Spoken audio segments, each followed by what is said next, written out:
It's okay to love yourself. I give myself fresh flowers each and every week. There are flowers in nearly every room of my house nearly every day out of the year.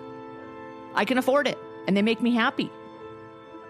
They also make people who live in my house with me happy, so we all benefit from them. They make my office smell nice and create a peaceful setting in which I can write. So everyone who reads my writing benefits indirectly from these flowers as well. These flowers serve as a reminder to me to be grateful for the financial security I have.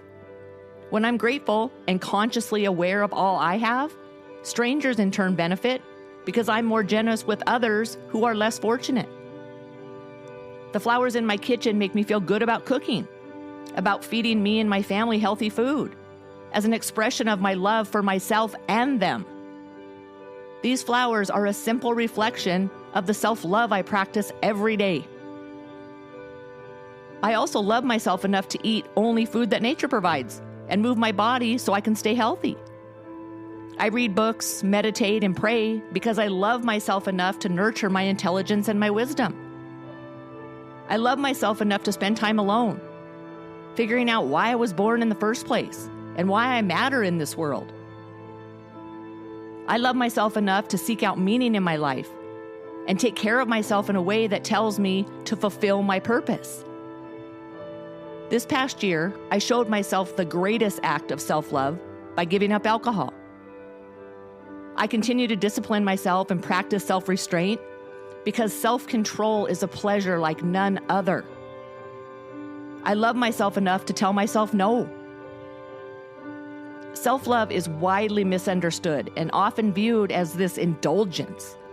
People have confused it with arrogance and self-righteousness, or they've dumbed it down to a day at the spa or a warm bath.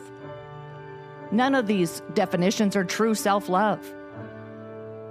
We've been told if you think highly enough of yourself to love yourself, you're clearly a narcissist. If you're not putting other people first, you're selfish.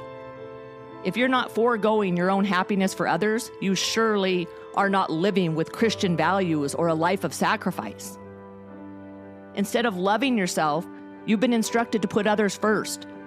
Deny your own health, happiness, and true purpose, and then go to the spa a few times a year to make yourself feel better. Drink wine every night or go on vacation once or twice a year to reward yourself for all you do for others every day, at the expense of taking care of you. What a load of shit. All of those things are the opposite of what it really means to love yourself. Loving yourself starts by understanding who you are and why you were born in the first place. Why are you here? Why do you matter? When you start answering those questions and really get to know yourself, real self-love becomes natural. You have a purpose to fulfill.